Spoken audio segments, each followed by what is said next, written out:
Welcome to the Lymphoma Research Foundation's COVID-19 webinar Part 2, Managing Concerns for Lymphoma Patients. I am Debbie and I will be the moderator for today's program. During today's program, you will hear from an expert speaking faculty. At the end of the program, a link will appear on your screen. Please follow this link to complete an evaluation of this program. If you are listening by phone, this link will be sent to your email at the end of the webinar. As a reminder, this webinar is being recorded. And now I'm pleased to introduce Jessie Brown. Jessie Brown is the Associate Director of Patient Education at the Lymphoma Research Foundation. Welcome, Jessie. Thank you. And thank you to each of you for taking the time to join us on today's COVID-19 webinar Part 2, Managing Concerns for Lymphoma Patients. The Lymphoma Research Foundation's mission is to eradicate lymphoma and serve those touched by this disease. The foundation invests millions of dollars every year in innovative lymphoma and CLL research and is a trusted resource for expert lymphoma education materials and support services for the entire lymphoma community. During challenging times such as these, LRF is needed now more than ever, and we remain steadfast in our mission. After today's program, we will continue to provide educational resources and use digital platforms to deliver patient programming. This will include access to specialized material regarding the COVID-19 pandemic. We will share more about these new materials and how you may access them at the conclusion of today's program. I would also like to thank our generous donors who make this important work possible. For today's webinar, we have callers from 48 states across the U.S., as well as patients and caregivers from 14 countries around the world. Access to expert disease information is critically important, and we are grateful to be able to bring you this timely educational program. We've developed a wonderful program for you today with presentations from two expert speakers. First, I'm honored to introduce you to Dr. Elizabeth Brem. Dr. Elizabeth Brem is a hematologist and oncologist at the University of California, Irvine Health.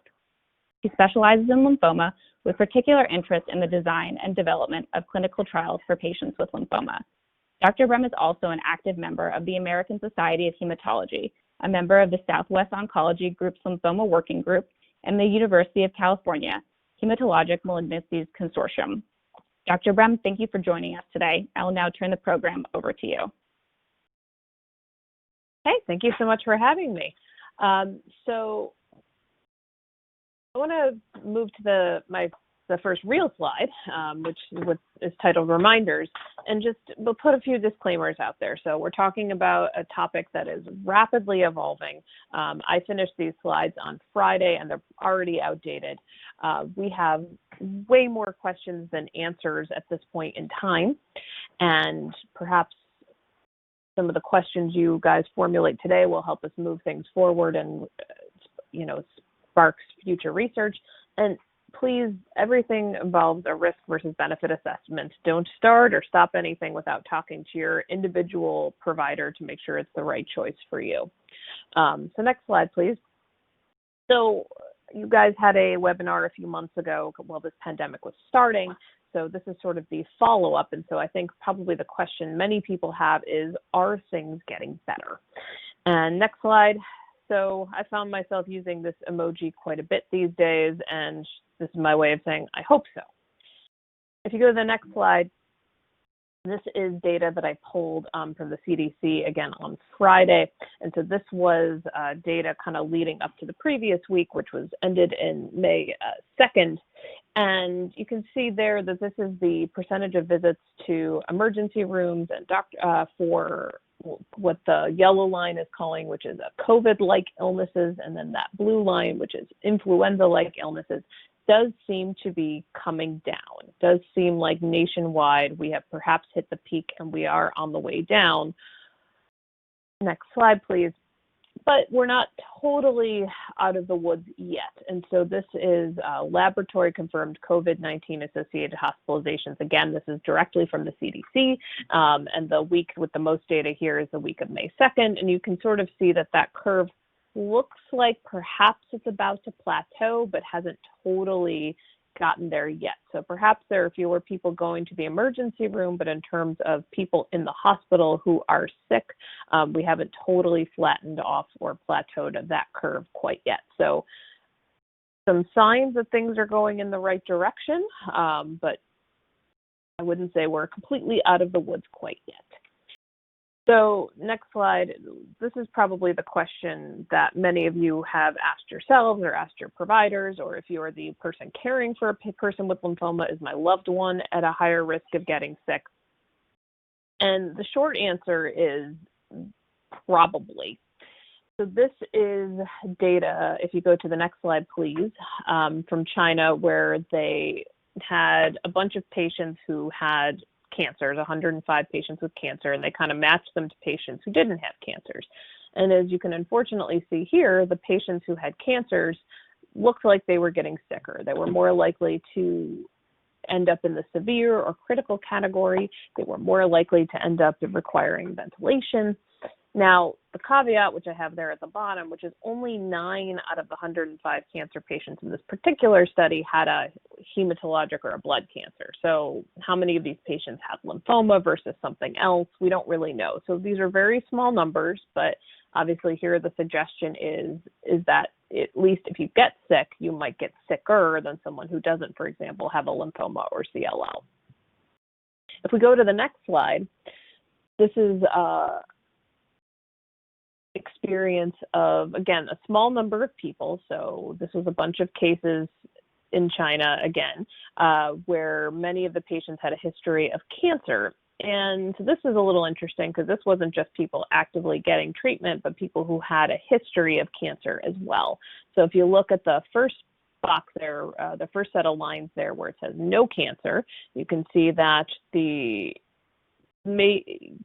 you can see the relative rates of people kind of getting sick or requiring going to the ICU versus the cancer survivors, which was a little bit higher, and then the patients with the active cancer. So can I tell you with 100% certainty that you're more likely to get sick or maybe need more intensive treatment if you do get COVID-19? No, I can't tell you that with 100% certainty, but the data we have certainly suggests that it's a possibility. And if you look at, again, this is directly from the CDC, patients in the U.S., we have, if you look at all of the patients with kind of completed information, so that's that fourth line there, those who had one or more underlying conditions, if you had one or more underlying conditions, and this could be COPD, this could be asthma, this could be heart disease, this could be a whole bunch of stuff, you had about a 27% chance of ending up in the hospital and a 13% chance of ending up in the ICU versus kind of the, we'll call them normal population or people without underlying conditions who had about a 14% chance of going in the hospital and a 6% chance of going in the ICU. And there wasn't a specific line in this data for cancer, but I think the thing that would be closest would be an immunocompromised condition, right? Lymphoma is a cancer of the immune system. Chemotherapy decreases our immune system. So I think our patients would fall under the immunocompromised condition slide. And again, similar to people with other chronic conditions, a higher chance of going into the hospital or the ICU if they get sick. So this, again, directly from the CDC, and this was specific guidance that they put out for people with immunocompromised conditions. So again, top point here is do not change anything without talking to your doctor. It would be reasonable to kind of have your medications available and go to the pharmacy, for example, less often. Could you get an extra supply? Could you get your pills through mail order, things like that? The vaccination point here is interesting. We actually maybe as a community haven't really been talking about this, but certainly it's important to do in general. Do not delay getting care. If you are having some sort of complication, you're worried it's due to your treatment, you're worried it could be due to your lymphoma, please don't not call us, or please, even if it's an emergency, don't decide to stay home from the emergency room, even because of COVID-19. If you're having a fever, if you're bleeding, we want to know about it. We want you to get the appropriate care. And you can, of course, always call your doctor. Most of us always have somebody available 24 hours a day on call. So if we go to the next slide, this I think is kind of really the meat of this presentation. How might my care be different right now? Or how might my loved one's care be different right now? given COVID-19. And if you go to the next slide, I think one of the things that's changed dramatically in the last couple of weeks is how much we're doing telemedicine. This actually started very early in the pandemic. As early as March 6th, Medicare said, okay, we're going to start paying for telemedicine visits. What I have personally found is, for the most part, this works pretty well. Some of the video platforms are a little clunky, and sort of getting to the point where everybody's audio and video is connected, probably just like today when you try to get on this webinar, can be a little bit of a hassle, but often I think it works pretty well. We get to see each other. Nobody has to leave their house, and you don't have, particularly if you're traveling a long distance to see your doctor, you don't have to go anywhere, which is pretty great. I did want to make one point here. It says we will write notes and bill the same way as we do for an inpatient visit or an in-person visit. What do I mean by that? Well, what I mean is you might still get a copay. I think, when I first started doing these, I sort of assumed, I don't know, it would be different, but it turns out it's exactly the same, and you would get a bill for a $20 copay for doing a video visit versus seeing your doctor in person. So just be aware of that. At least these last 2 points here, I can only speak for my center, but we do have the ability to do interpreter services both for telephone visits and for video visits, which has dramatically opened up for me the number of people I can do video visits with. And we are still offering in-person visits for patients who either really want to or really need to be seen. I cannot speak, universally for everyone's office, but at least at my office, we are doing a few in-person visits as well. So if we go to the next slide, therapy. What should I do about my therapy? You just told me I'm at higher risk of getting sick, and what do I do? So in most situations, and we're going to go through some specifics in the next few slides, but you should probably get or continue your treatment, with the exception being anybody who has these indolent or slow-growing lymphomas. So these are things like follicular lymphoma or marginal zone lymphoma, many cases of CLL. And in some of those cases, we are talking to the patients and trying to decide, should we delay treatment? If we're on maintenance therapy, what's the risk-benefit? And again, we'll kind of go through some of this in a little bit more specifics. So if we go to the next slide, so I took the next few slides right out of some guidelines from the American Society of Hematology, or ASH, and they have a really nice COVID-19 resource page it's geared towards doctors, but it's there if you wanted to go take a look at it.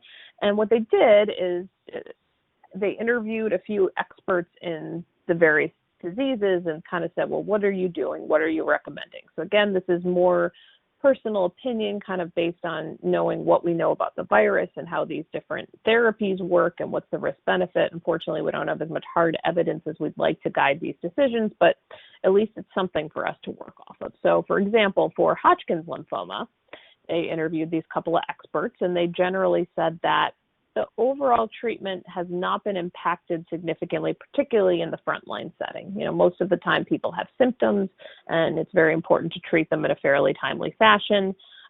They are saying here that you might choose drugs a little differently, or you might pick a dosing schedule where people don't have to come to the hospital as often, but for the most part, you should probably still undergo your treatment.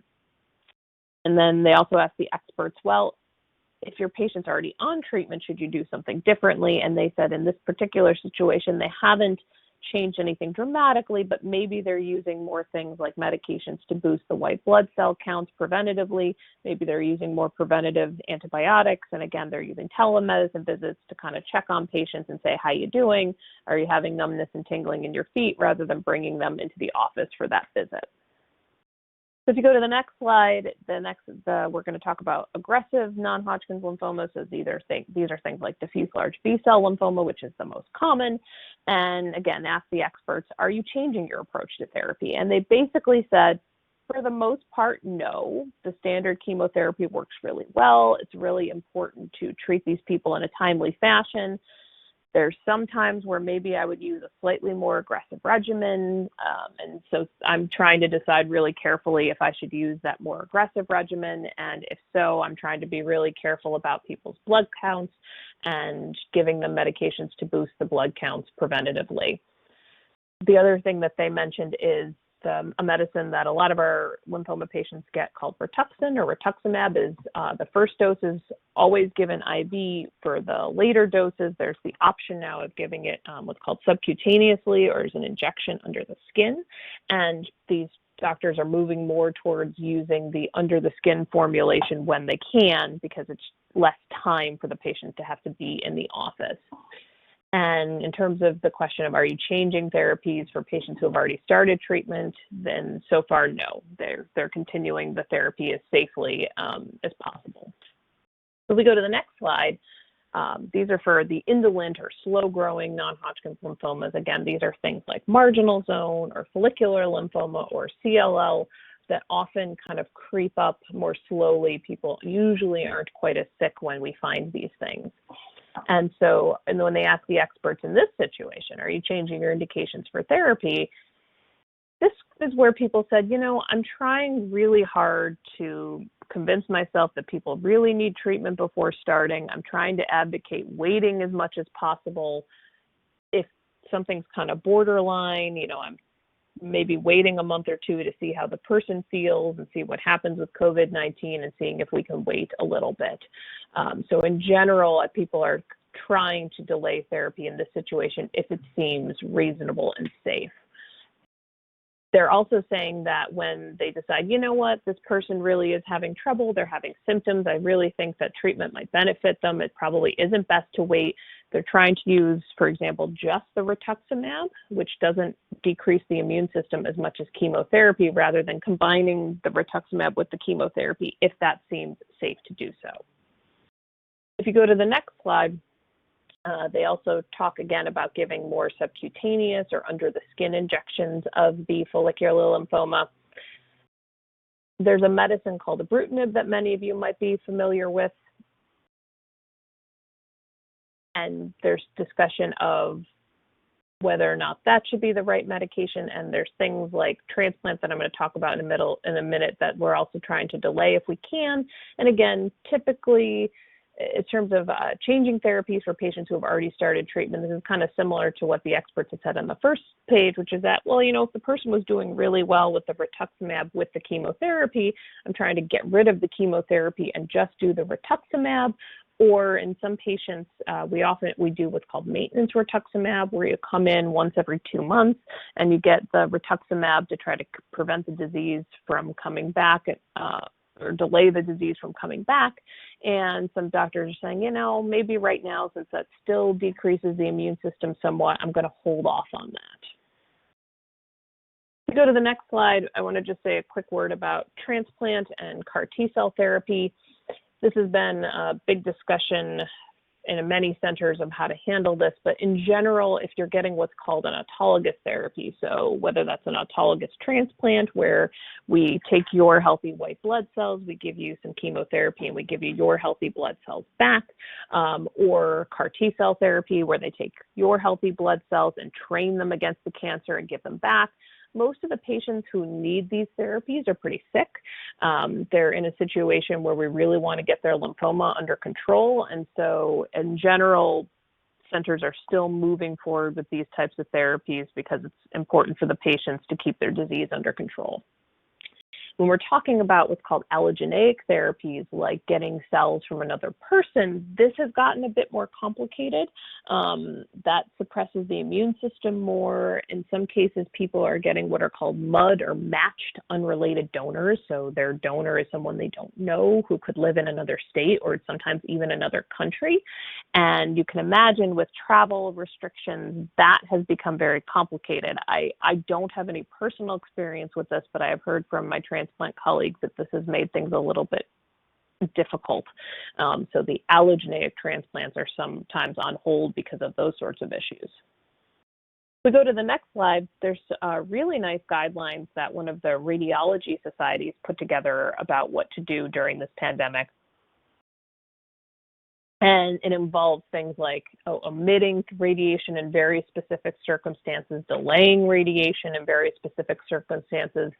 And one thing that I found interesting is they're trying to figure out ways to shorten the radiation course if it's safe. And so when they say here hypofractionated, what that means is that they're going to use fewer sessions. So maybe instead of doing 10 sessions of radiation, they do 5, and the amount of radiation given at each of those sessions would be a little bit higher as a way to kind of reduce the number of trips the patient has to take and therefore reduce the amount of exposure if radiation can't be safely held off on or delayed. So if we go to the next slide, here's the next question I'm assuming you and your loved ones are asking. So you just told me that I might be at higher risk of getting sick, that you're doing all of the best that you can to reduce the likelihood that I'll get sick, but what if it still happens? What do we do? So if we go to the next slide, again, I took this directly from the CDC. Most people, and I'll even say that the couple of patients I have where I suspected they had COVID-19, they didn't feel great, but they were doing okay enough that they could stay home. So if you feel like you have the flu, but you're not huffing and puffing for air, you can feed yourself, you can get to the bathroom, it might just be best to just stay home, have people bring you everything, bring you food, drop it off at the door, and minimize your contact with people. Obviously, please be in touch with us. The couple of patients I've had where I've been worried, I would check in with them a couple times a week just to see how they were doing, make sure things weren't getting worse, because this illness can kind of what's called evolve, where it can kind of start mild and then people have more trouble breathing and then we have to intervene. Please call us if you need help with transportation. Many of us have resources, but please don't get on a bus if you think you have COVID-19. Go to the next slide. So even though I'm telling you, please stay home, please, minimize your exposure to other people, please don't ignore really important things. So I always hope that these are the kind of things where people would call us or call 911, but let's just put this out there. If you're having trouble breathing, if you're having pain or pressure in the chest, if you or the person you're caring for, all of a sudden you notice they're not making a ton of sense, or there's something else where they just don't feel like themselves, you're having a hard time waking them up, their lips are blue, please call 911, let your doctor know. And really, this asterisk here, anything you're nervous about, again, please call. As I always tell my patients, I'd rather reassure you than have you at home worrying and something go the wrong way. So if we go to the next slide, again, if you do get sick, let's say you want to isolate yourselves as much as possible, but you don't want to get your spouse sick, your kids sick, best you can. But make your little area where you have a bathroom, you have a place to sleep, and that's kind of your space, and people bring things to you. Many of you probably have experience with doing this anyway. If you had kind of chemotherapy where it reduces your immune system quite a bit, if you've had any of those transplants or CAR Ts, you've done these sorts of things before and you probably know how to do it. But again, best you can kind of corner off your own little nook if you're able to, if you are sick. If we go to the next slide, again, we still want to see you. We want to help you. Just give us a call ahead of time. Just don't, sometimes we'll say, what, it sounds like you can stay home. We can do this as a video visit. Or if that's not possible, just let us know so that we can dedicate a certain exam room to you. We even, for example, at my center, we had some patients who we were worried had COVID, and we were coming down to the first floor to see them rather than having the patients come up to the third floor, just to, again, reduce the amount of people and the amount of places that get exposed. So we'll work with you. We'll figure it out. Just call us, and we just want to do what's right for you and what's right for everybody else. So yeah, just call us and we will make it work.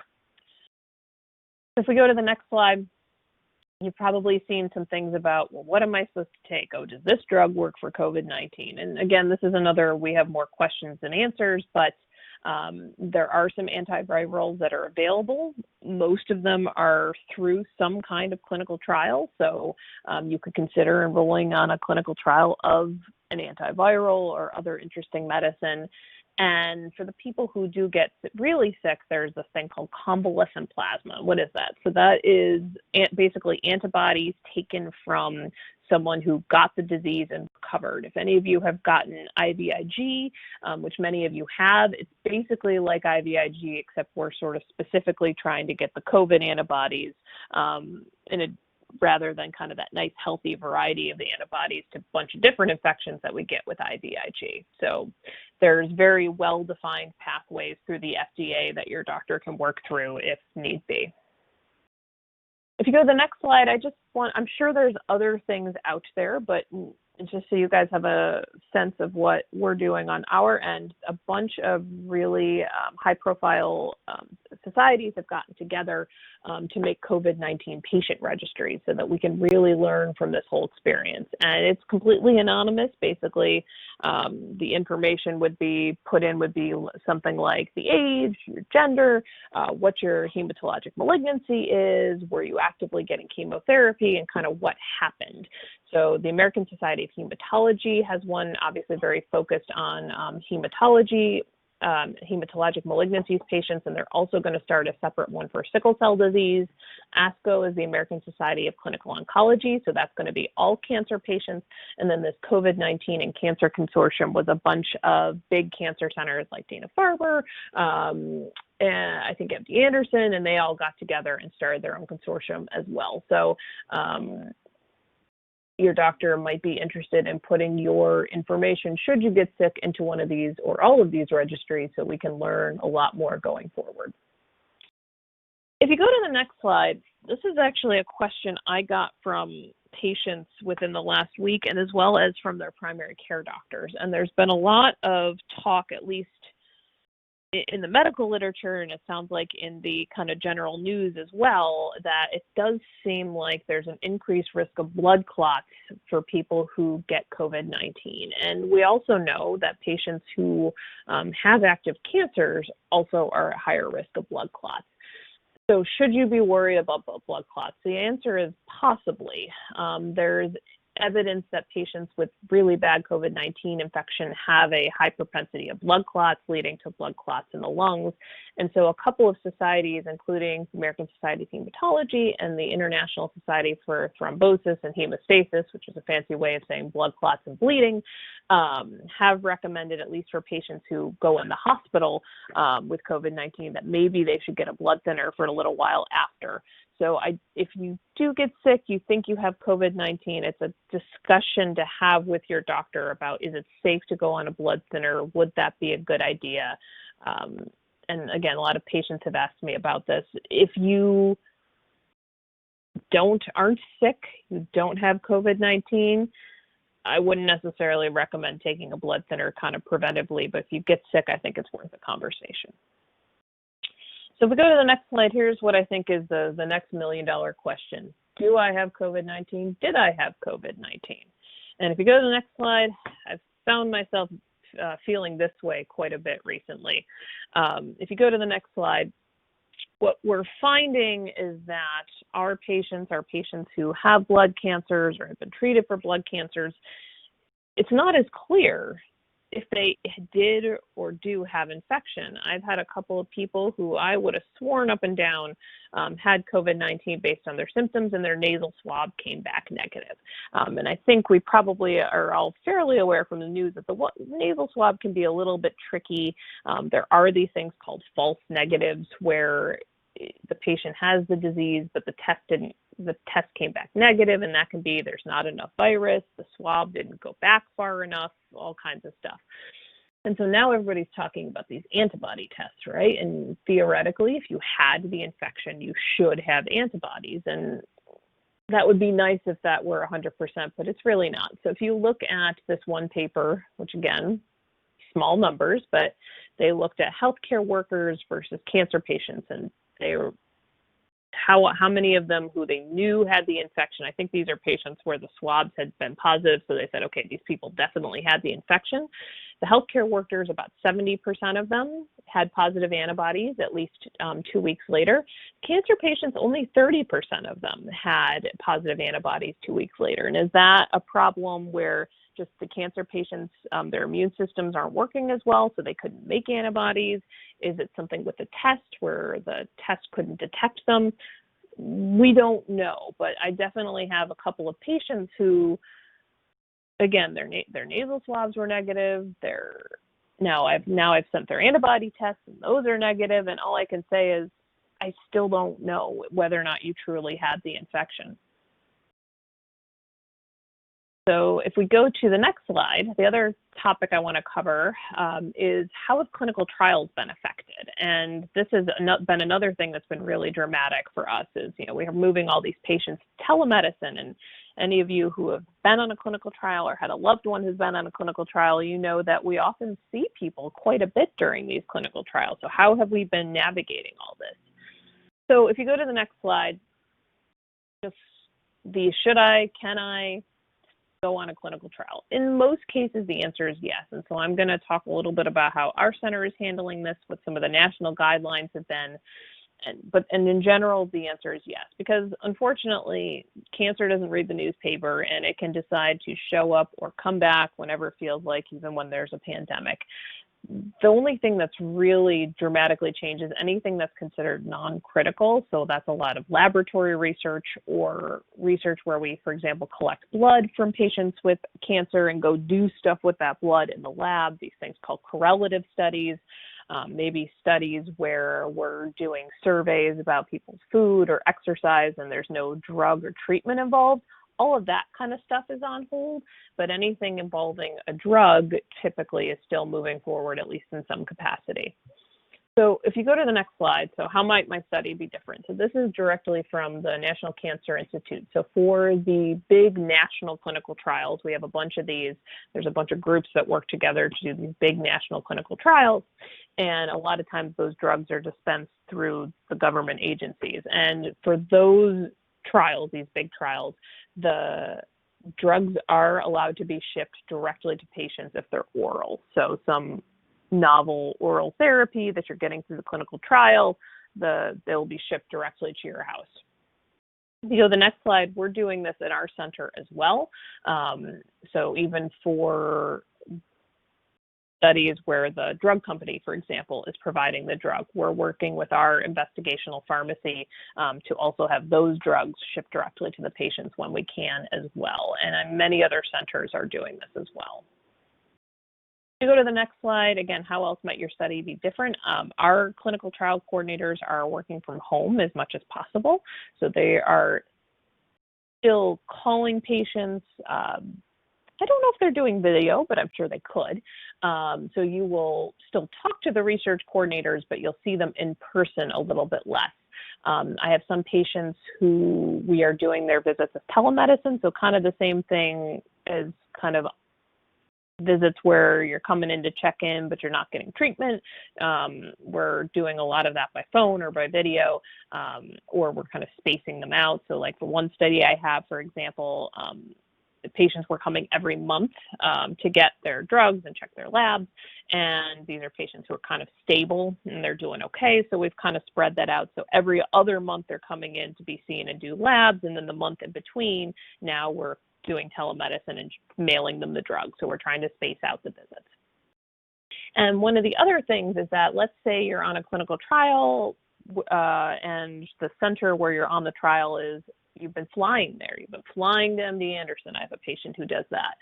You've been driving 2 hours to a bigger city to do your study. If it's possible, there's now guidelines to kind of move that stuff near home. So for example, my patient who flies down to MD Anderson, we did his CAT scan here and I talked to the clinical trial doctor there. Maybe part of your clinical trial are drugs that are what are called standard of care, like you're getting part of it's you're getting rituximab or something like that. So instead of driving the 2 hours to the city to get your rituximab, maybe you work with a doctor in your town and they give you the rituximab there.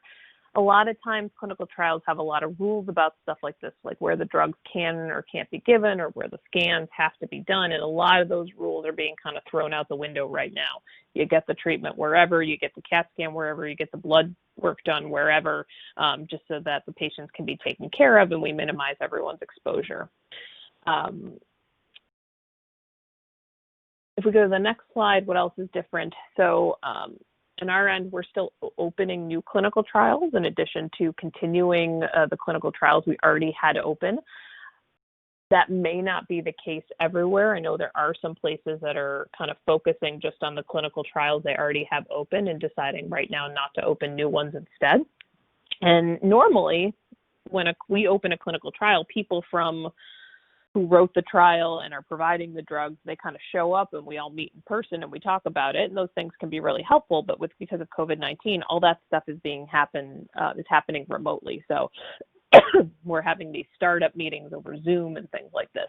And clinical trials also have what's called monitoring. So there's always checks and double checks and all these things. And so there's always somebody who kind of checks in periodically to make sure the clinical trials, filing the files correctly, following the rules correctly, everybody's doing the right thing. And so normally a person shows up and talks to everybody and goes through the records. And right now we're doing all of that stuff remotely too. So everything's still getting done. It's just being done in a slightly different way.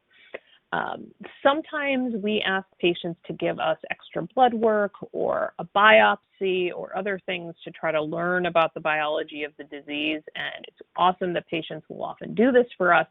But right now we're trying to limit the number of asks in terms of extra stuff. So while maybe normally we would ask the patient to get an extra biopsy or an extra blood draw, right now we're saying, well, if it's just for research purposes, as much as we would love that information, right now we're going to not ask people to do that. So some of the asks as part of a clinical trial might be simplified right now. And some drugs that normally you'd have to call and get every month, some of these oral cancer drugs, the companies or the pharmacies are giving patients slightly more. So for example, a drug called Revlimid or lenalidomide that some of you might be familiar with always used to have to be dispensed 1 month at a time. And now there's some patients who are able to get, for example, 2 months at a time, just to limit the number of times they need to go get the mail or interact with things. So I hope that I have covered all of the major questions. If we go to the next slide, that is my question slide.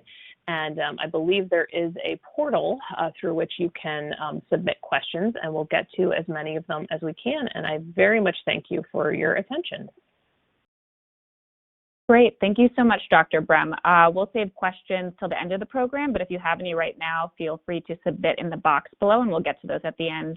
I'd now like to turn the second part of our webinar discussion over to Dr. Elizabeth Cleary. Dr. Cleary is a licensed clinical psychologist at the Sims-Mann UCLA Center for Integrative Oncology. She provides counseling to individuals, couples, and families, delivering direct patient care in UCLA oncology clinics, and supervising and teaching advanced graduate students in clinical psychology and social work. She has also co-authored over a dozen research papers, many of which focus on psychological adjustments to cancer. I will now turn the talk over to you.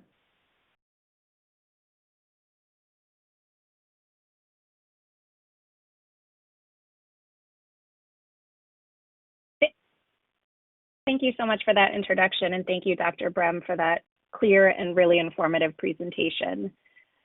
So as mentioned, I am a clinical psychologist, and so my role is really providing emotional support to those going through the cancer experience and caregivers, loved ones, family members as well.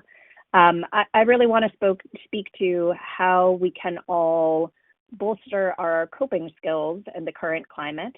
I know many of you are facing the double challenge of not only a diagnosis of cancer or survivorship, but also certainly the impact of the COVID pandemic as well.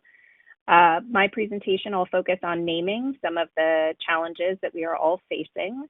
The bulk of my time will really be focused on identifying coping strategies and skills, and so I will cover at least a dozen different emotional strategies based in cognitive behavioral therapy and acceptance and commitment therapy. And I really encourage you to take kind of a grab bag approach when it comes to emotional coping. It is certainly not one size fits all.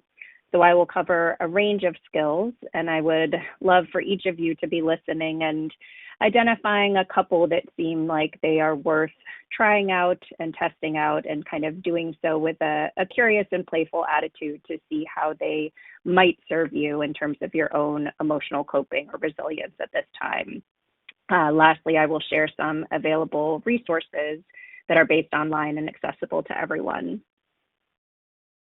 So in terms of the challenges that we're all facing, I think it's worth naming and labeling these. Part of the work that I do with patients and family members is to really acknowledge the challenges, to better understand them, and to witness what people are experiencing.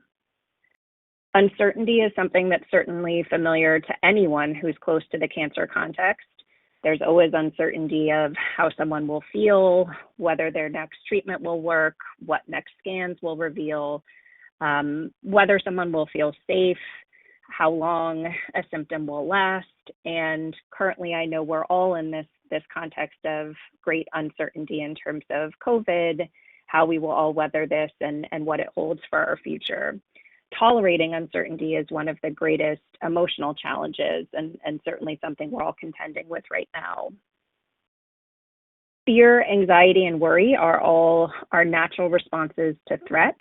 The mind responds to uncertainty and danger by considering possible outcomes and using worry to identify ways we might be able to respond, action we might need to take. Our body is designed to respond to threat using the fight, flight, or freeze response. This is very adaptive when the threat might be physical in nature, let's say a predator or someone threatening us. Less of a good fit when the threat that we are experiencing might be something like a chronic health condition or, in this case, a viral pandemic. And so we are left with those sensations of our body preparing to fight or flight, flee from danger, and those sensations can be quite uncomfortable to manage. I think we're all experiencing grief and loss in different forms. This can really run the gamut. Both cancer and COVID have certainly taken away time from many of us, have taken away specific plans, things like events, trips, favorite spaces that we're used to spending time, activities, our sense of safety. Many of us are grieving for individuals, grieving for cities, entire countries. And I think it's tempting to arrange these losses in some sort of hierarchy. But I think doing so is actually unhelpful to engage in that kind of comparative suffering. I think we can each recognize our own places of privilege, if that be, having a comfortable place to be in or being in relative health right now. But we can also really validate and honor the many losses and different forms of grief that we're all experiencing. Social distancing. We are all engaged in physical distancing right now. That doesn't have to result in social distancing. We can still do things to feel connected to each other. But I think all of us are feeling the impact of not being able to interact face-to-face, to have physical touch or contact. And we may experience a sense of loneliness, disconnection. We may feel cut off from our support systems or the people who really make us feel good or connected. Specifically, impact of the current pandemic on the cancer experience, there may be changes to treatments, decisions around delaying treatment, or perhaps spreading out visits. Visits that used to be face-to-face may be conducted via other means. I know certainly at UCLA in our institution, rules have changed around having support people present during treatment or clinical visits. Obviously, patients have concerns around immune status, potential added vulnerability, and certainly there are these compounding stressors of both the cancer context and the COVID context. Financial implications, concerns about job insecurity, the impact on economic markets and our economy, the financial toxicity of cancer, including medical bills, potential loss of income, underinsurance or lack of insurance. All of these contribute to financial stressors. And other stressors. I want to acknowledge that there's great variability in all of our experiences, in all of our physical health, and certainly the cancer experience is a very heterogeneous one that includes many different experiences. And, I didn't mention the specific stressors of having an active case of COVID-19 in the cancer context, but I certainly have worked with a small number of patients who have had it, and with that come specific challenges as well. So I'm going to focus the rest of my presentation on coping strategies and skills to help manage all of these challenges that I just outlined. And I want to acknowledge that working as a psychologist, I'm always balancing strategies that focus on acceptance and strategies that focus on change. There are certain aspects of the cancer experience, of the COVID experience that we can't change, and no matter how much we strengthen our coping skills, no matter how much we practice different strategies, we can't change the reality, and we will continue to experience uncertainty, grief, sadness, loss, etc. But there are always elements that we may be able to change, to approach differently, to problem solve differently around. And so I will talk about both strategies that are on the acceptance side of things. How do we cultivate a tolerance for uncertainty? How do we accept and acknowledge the feelings that we have? And strategies that really focus on change as well. New behaviors, new cognitive strategies, new approaches to dealing with uncertainty and other emotional states. So again, this is a long list of strategies that we will cover, and I encourage you to pick and choose, to take an experimental attitude and to try out several of these and see how they work for you. A very simple place to start is naming and labeling one's feelings. To be able to say, in this moment, I'm feeling anxiety. In this moment, I'm feeling sadness. And this is what sadness feels like. And this is what fear feels like. Why do I have a picture of a spider here? It illustrates one of my favorite research studies in this area, which was done with people who had a stated phobia of spiders. And these folks were introduced into a lab setting. A spider was in a cage, was placed out on a table, and it was measured how close the participants were able to get to this feared insect. And the people who were instructed to actually talk out loud and to put their feelings into words, to say, I'm feeling anxious right now, I'm feeling fearful right now, those people on average actually approached and got closer to the spider than folks who kept that internal dialogue quiet and did not name or acknowledge or label those feelings. So I think there's great value in just pausing and putting into words what it is that one is feeling. It can make it a bit more manageable. It can give us some distance to be able to validate or to have a sense of choice of how we want to treat or respond to those feelings. Some strategies for working with worry. These are some of the principles that are grounded in cognitive behavioral therapy. The idea that our thoughts, our feelings, and our behaviors are all interconnected and bidirectionally impact each other.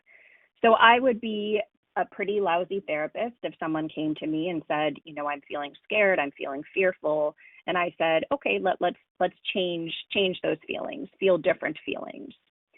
Instead, what I do is spend time understanding what are the thoughts associated with those feelings. And that's a place where, by working with someone's thoughts, we can indirectly change some of those feelings. So when we think about worry, one strategy is to help someone generate some more balanced thinking, because our inherent bias is to be looking for risk, to be looking for danger, to have our mind proactively think about what are all the things that I need to prepare for, protect one against. And so I list here some common thinking traps that all of us tend to fall into. Things like all or nothing thinking, discounting the positives, fortune telling, catastrophizing, underestimating our ability to cope. So, giving some concrete examples, we can think about some of the less balanced thoughts around the COVID experience, around COVID and its interaction with cancer. And here are some balanced thoughts that one could introduce to try and kind of coach oneself into this more balanced thinking. So for example, because I feel anxious after going to the store does not necessarily mean I was exposed. It's natural to feel some anxiety. Even if I or a loved one were to get sick, I know that we would act swiftly to get the care that we needed, as opposed to perhaps some more catastrophic thinking along the lines of, if we got sick, this would be devastating and, would result in a more extreme outcome. While I can't imagine going to treatment alone, I know that I have done many hard things and that my loved ones will be resourceful about supporting me at a distance.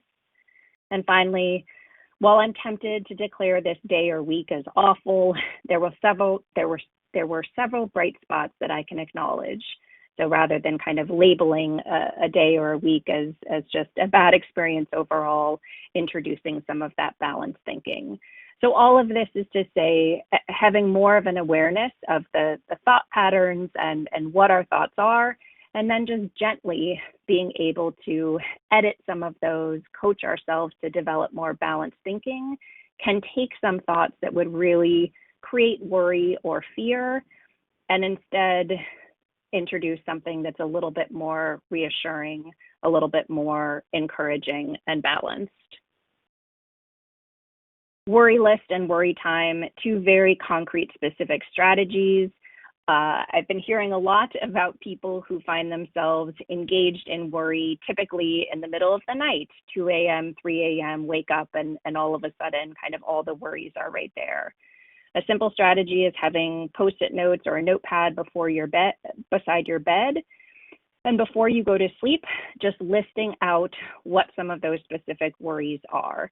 This kind of signals to your mind that those worries, those items will be there the next day. Tomorrow morning you can get up and tackle those, problem solve, give them some attention. But certainly nighttime, rest time is not the time to have to solve those issues. They will be there waiting for you. And similarly, if there was something during the day and you really found yourself having a hard time not worrying, being able to put them on paper. And some people I work with actually schedule specific worry time where they'll say, 3 to 3:30, I'm going to sit down with this list, take some time to write, to problem solve.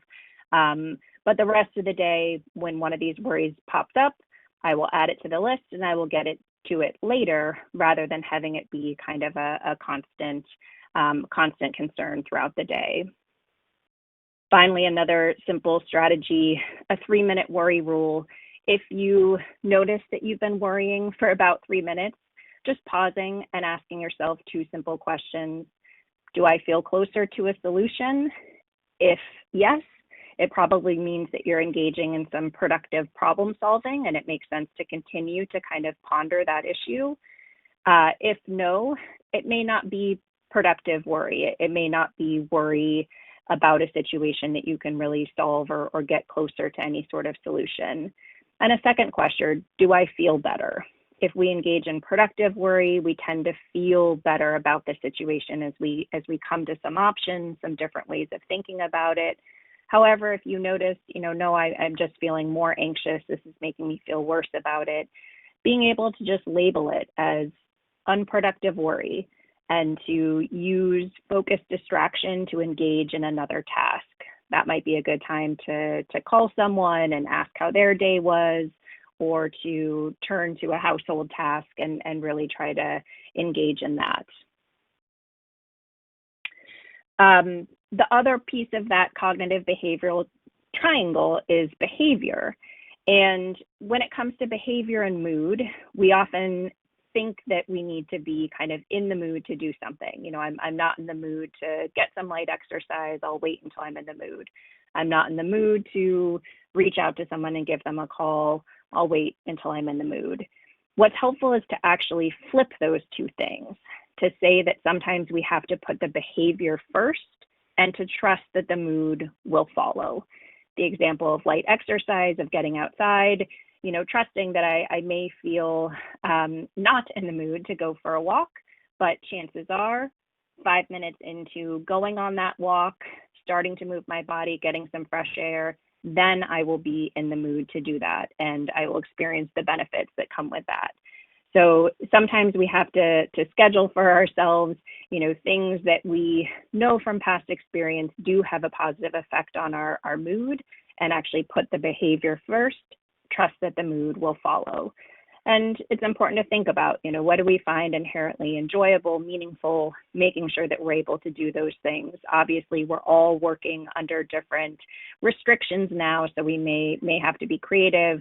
Obviously, we want to prioritize our safety there, but just being intentional about how our time is spent, and again, identifying those things that we believe and know from past experience should have a positive impact on our mood. I won't spend much time talking about some of the foundational things for well-being, but certainly sleep, eating, a range of nutritious foods, staying away from substances like alcohol or caffeine that may not serve us, or using those in moderation, just thinking about the foundational things we all need to do for our well-being. And lastly, just being intentional about our news consumption. I know there's been more attention paid to this, but it is certainly a 24-hour news cycle. There's a lot of sobering news. We want to stay informed, but we also don't want it to consume all of our time. So in terms of the physical, so as I mentioned, our natural response to threat is fight, flight, or freeze. This is an adaptive response, activating our sympathetic nervous system, increasing our breathing rate, our heart rate, having our blood go to our major muscles, such as our legs, and away from our extremities. Theory goes that, we start to sweat, and it would help us be slippery and evade, a possible predator. All of these are adaptive responses, again, when there is kind of an immediate threat in front of us, but they're physical sensations that can be really uncomfortable, really unpleasant when we experience them, let's say, as we're anticipating blood work results or scan results from a physician. If we're sitting there, at our home, safety of our couch, and there's a sense of threat or danger, but not something physically there, it is really uncomfortable and unpleasant to experience all the physical sensations that go along with preparing us to actually run or fight from a threat. Why there is so much emphasis on breath and deep breathing is because breath is the one way that we can communicate with our parasympathetic nervous system and actually signal to ourselves that in that moment we are physically safe, we are okay, and that we can downregulate all of these processes that are designed to prepare us for that kind of physical movement.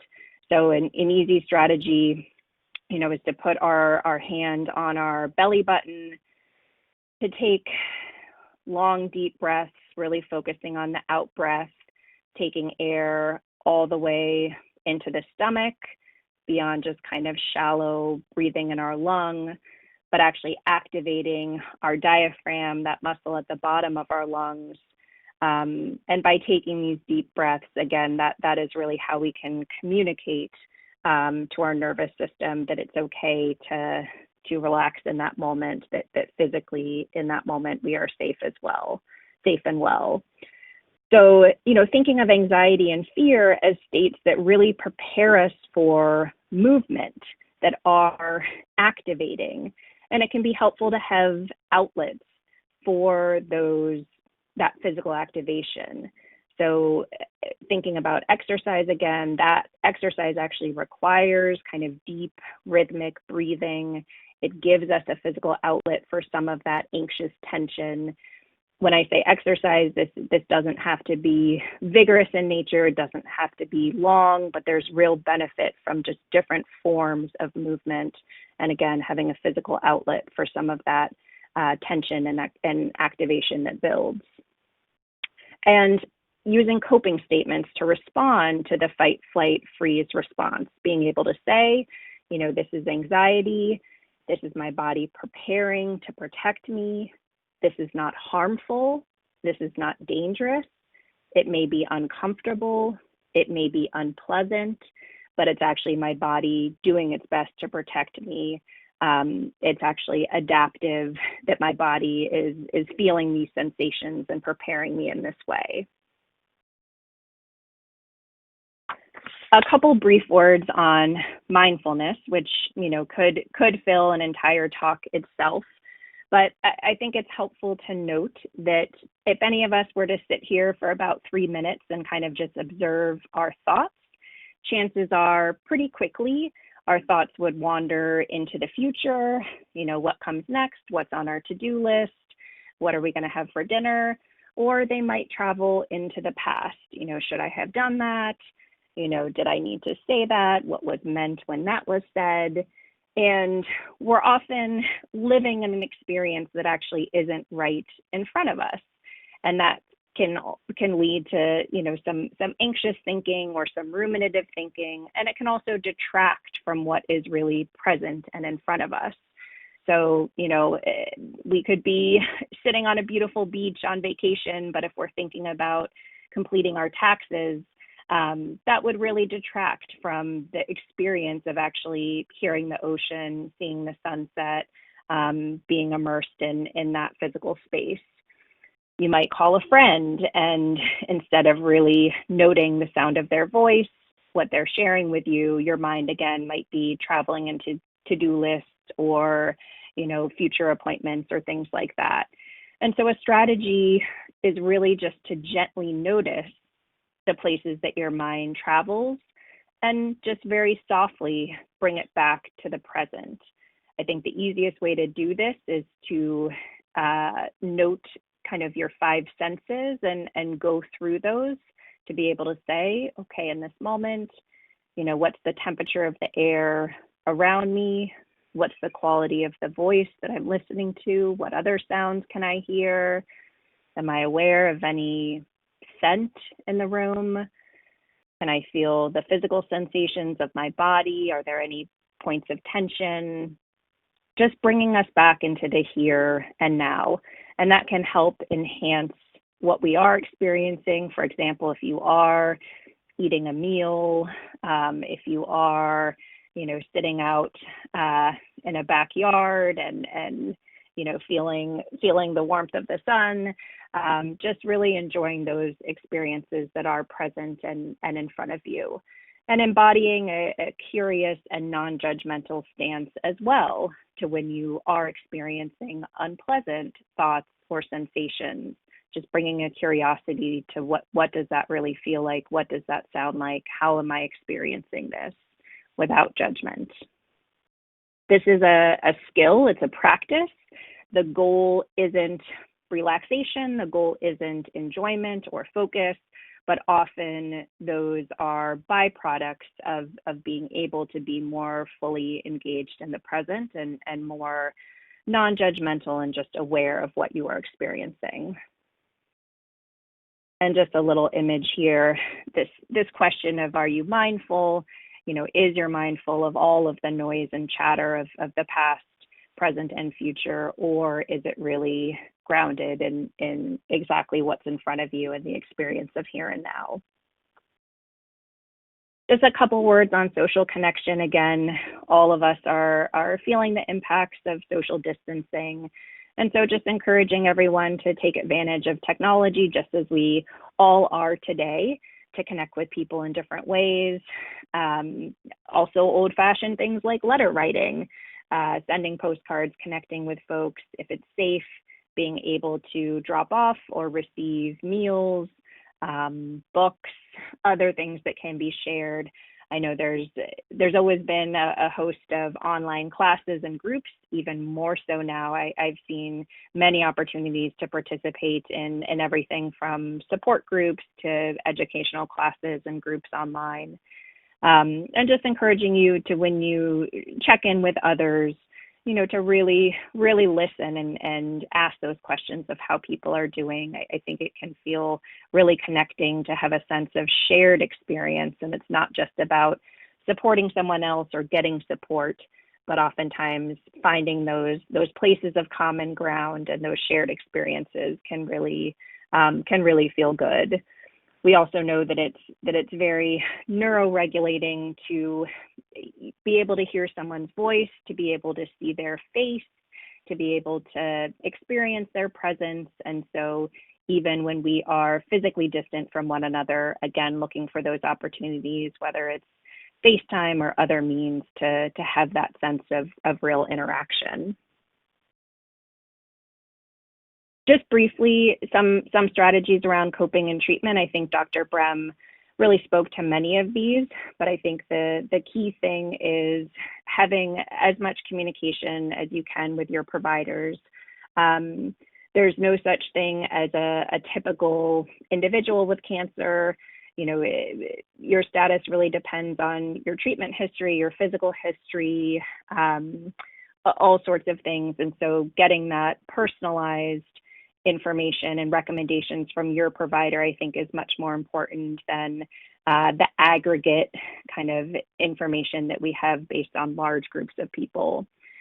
Certainly talking to the oncologist colleagues that I work with at UCLA, I can't speak to other institutions, but I'm hearing from them that many of them are even more available for their patients than they were 6 months ago. This is due to no longer traveling for things like conferences, having more visits that are being done over the phone. And so the oncologists that I've been speaking with really want to make it clear that they are available. They want to be there for consultation, certainly for anyone who experiences symptoms, whether COVID related or not.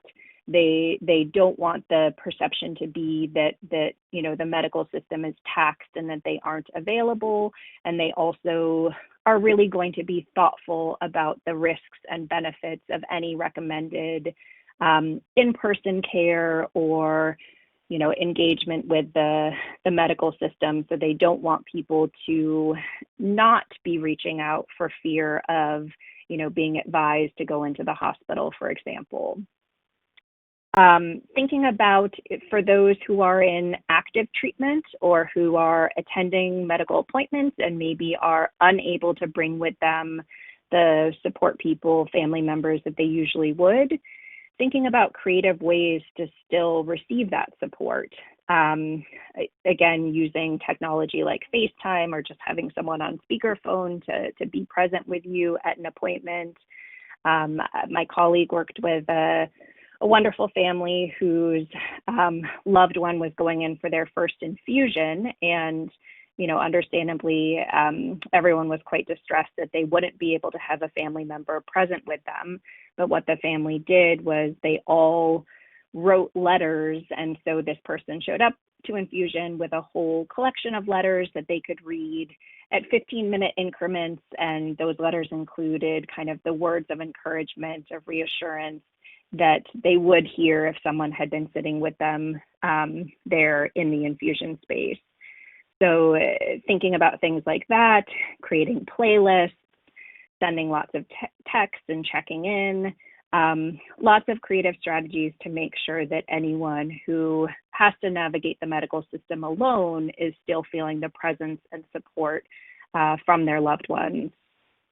And finally, just to acknowledge the impact of the double stressor of cancer and COVID, to really validate for yourself, for your loved ones, the challenges that come along with this. I think globally at large, we are all feeling the stressor of this, but again, acknowledging the specificity and the compounding effects of cancer and COVID.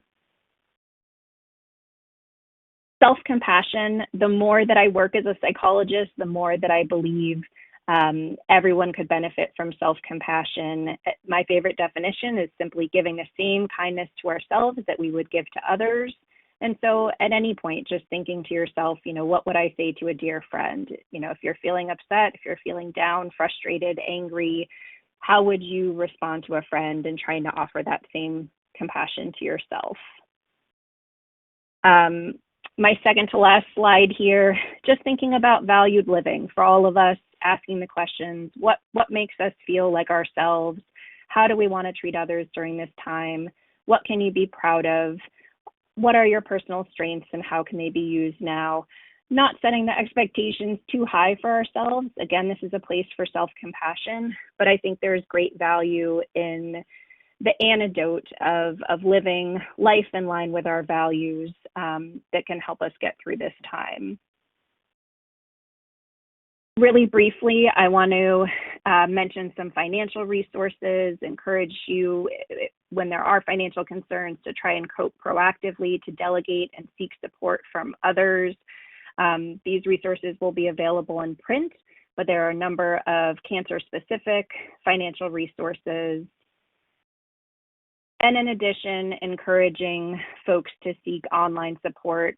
The Lymphoma Research Foundation certainly has a large number of informative programs, including this webinar series, a COVID-19 Learning Center, us at UCLA, the Sims Mann Center. We have video libraries, different online support groups, and a mindfulness resource specifically is mark.ucla.edu for free guided meditations, online classes, etc. So just as my last slide, a quote from a mindfulness instructor, something that I find personally reassuring when things feel they're most challenging.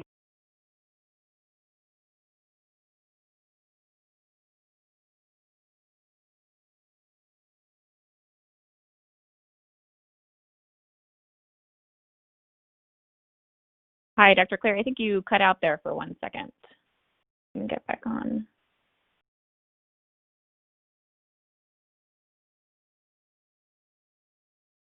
Okay, we're just going to continue. We'll make sure Dr. Cleary gets unmuted for the Q&A. But thank you so much. And before Dr. Brem and Dr. Cleary answer questions, I would like to take the time to share information about LRF's resources that you may find helpful now and in the future. In light of the fact that many in-person educational programs are currently postponed due to the COVID-19 situation, we encourage you to use our excellent digital and online education resources, which you can access from the comfort of your home. Among those is the LRF helpline, through which master's level trained staff can answer your questions about lymphoma, its subtypes, as well as discuss treatment options and clinical trials. We also offer a variety of publications that have been reviewed by lymphoma experts to ensure you have access to the latest medical and scientific information. We offer fact sheets on specific lymphoma subtypes and numerous supportive care topics. In addition to subtypes, our publications library also includes comprehensive guides on understanding COVID-19, financial and emotional resources, the immune system and lymphoma, and more. All of these can be found on our website, or print copies can be ordered for free through our helpline. LRF also offers a variety of digital resources. I wanted to take a moment to highlight a few of our available resources. First, our webinars, such as this one today, also offer the opportunity to learn about the latest updates with expert speakers, leading discussions on specific lymphoma subtypes or treatments, followed by a Q&A session. Archived webinars are currently available on the LRF website. Our website, lymphoma.org, is also a great resource where we offer comprehensive and disease-specific learning centers with overviews and videos that bring together all of the relevant information you may need about lymphoma. We have also developed a COVID-19 Learning Center with specific resources, articles, and our relevant fact sheets. I hope that you'll take advantage of these resources. I know we just shared a lot of information with you, and so if you have any questions, please contact our helpline by phone at 1-800-500-9976 or via email at helpline@lymphoma.org. And with that, I will turn the call back over to our moderator. Thank you so much. Thank you. As Dr. Brem and Dr. Cleary answer questions, please know that not everyone's specific question can be answered due to the high number we've received. If we do not get to your question, we recommend that you contact your healthcare provider for medical advice about the virus. And for our first question for Dr. Brem, what would a COVID-19 vaccine mean for the lymphoma community? That is an excellent question. Obviously, as a general thing for the world at large, we very much want a vaccine. Now, answer specifically for the lymphoma community, this gets a little bit more complicated. Depending on where you are in your treatment course, you may be less likely to respond to a vaccine. So for example, most lymphomas in the United States are cancers of B cells, and our B cells are actually really important in helping us make antibodies. So when we give medicines like rituximab that takes out these B cells, you're less able to respond to a vaccine. So this comes up a lot every year during flu season. Should I get a flu shot? And typically my answer for that question is you can, but how much it'll protect you, I don't know. And the more important thing is to make sure that people around you get vaccinated. So depending on exactly what vaccine ends up kind of becoming available and how it works, I imagine my answer will be somewhat similar, which will be maybe the individual patients may or may not get the vaccine because we're not sure if their immune system will respond to it. But what we'll be able to do then, hopefully, is vaccinate everyone who's going to be around them, the healthcare providers, their family, friends who help take care of them. So it will, kind of that whole idea of herd immunity or herd vaccination will still be helpful overall, but the individual patient may not be able to get or respond to a vaccine. And I hope that answers the question.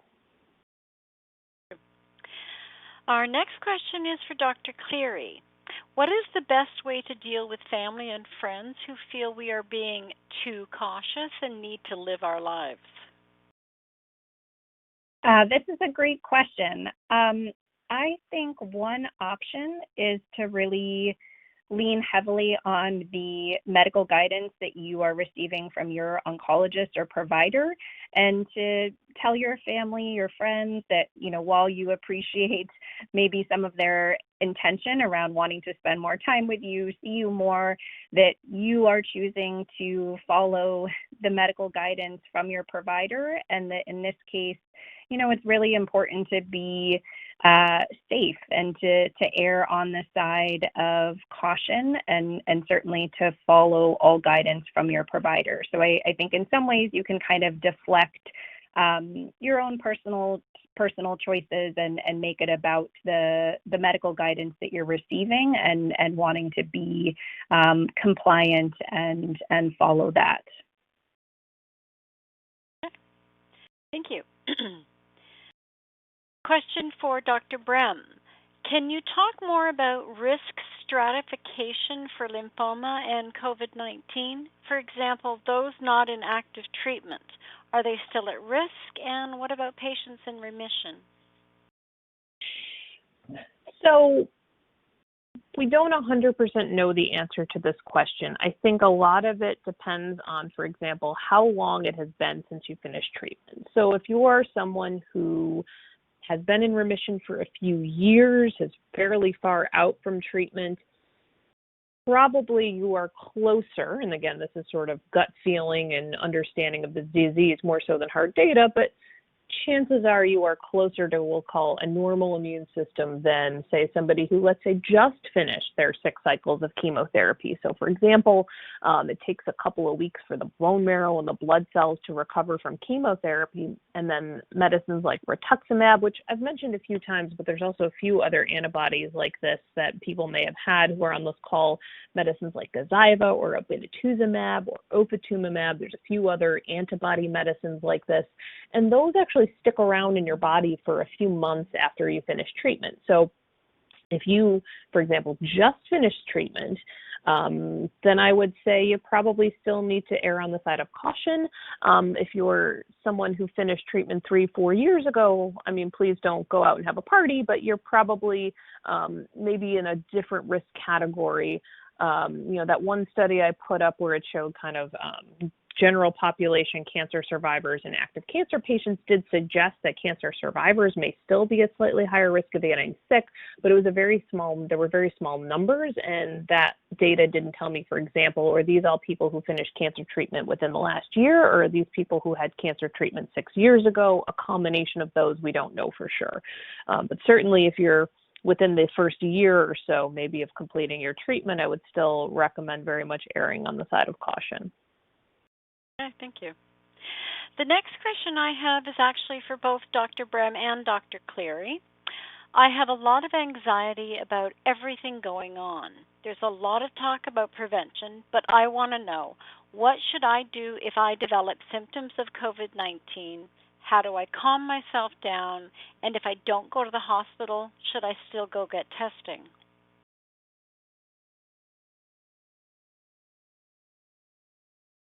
So maybe I can jump in first. So if you are worried, you're having a cough, you're having a fever, please, first thing you do is please call your doctor. So for example, how things work at our center is people call up and we have a conversation. Do we think the symptoms could be consistent with COVID-19? Do we think they need to be tested? And then what we do is we have, and many places around the country have this is not unique to us, they have a drive-up testing center. But people do need an appointment to go there. They don't want people just showing up. And even every county is different. I'm in Orange County, and Dr. Cleary's, a few miles away in LA County, and things are slightly different there. But call the nurses or your doctor, or someone will walk you through the protocol, and we'll walk, depending on how sick you are and what you need. Again, we'll also walk you through what to do at home. And I learned a lot listening to Dr. Cleary's talk, because I've personally, even before COVID-19, been working on things like mindfulness practices. And so I can at least tell you from my personal experience that it takes some work, but it can really change your outlook on things. And I'll let Dr. Cleary maybe comment more on the coping with the anxiety while you're, for example, waiting for the test to come back or waiting for people to call you back. Sure, absolutely. So I think, my answer is similar in some ways, in that I think the very first step is communication, certainly communication with your medical providers, really getting their guidance, having continued communication. You don't want to put yourself in the role of really having to hold the weight of all the medical decisions of kind of when do I seek more care? What should I be doing? That should come from your medical providers. And I think as part of the communication, it's important, and you should be encouraged to talk about how you're weathering it psychologically as well, to be able to say, I'm feeling really anxious about this for these reasons. And I think that will engender, an even more kind of compassionate and responsive plan and response from your providers, in terms of maybe saying, okay, I hear how concerned you are about this. Let's plan that, tomorrow morning I'll call, we'll check in on these symptoms. And then seeking that support from others as well. Again, it's really helpful to put into words your experience. So, to have those that you trust and care about, who are close to you, to just continue to be in communication with them. And I think that will elicit, encouragement, reassurance, a sense of kind of we're taking a team approach on this. It's not all up to you to hold the worry or, again, make any of the decisions. So that kind of talking and sharing, I think, will just elicit a different kind of response from both your medical team and from friends, family, those who are around you. And lastly, just trying to use some of that coping, those kind of coaching statements, to be able to say to yourself, okay, this is right, that this feels scary, this feels uncertain, but, I am someone who can do hard things, who has done hard things. I am someone who's resourceful, who can cope proactively. I will take action if things escalate or get worse. And that kind of talking to yourself the way that you would talk to someone you care about can really be reassuring and regulating. So just thinking about, how would I coach someone else? Can I coach myself similarly? I would predict that would have a real positive effect on how you're feeling emotionally. Okay, thank you. The next question I have is for Dr. Brem. If rituximab maintenance is postponed for 5 to 6 months midway, what is the impact on the effectiveness of this interruption?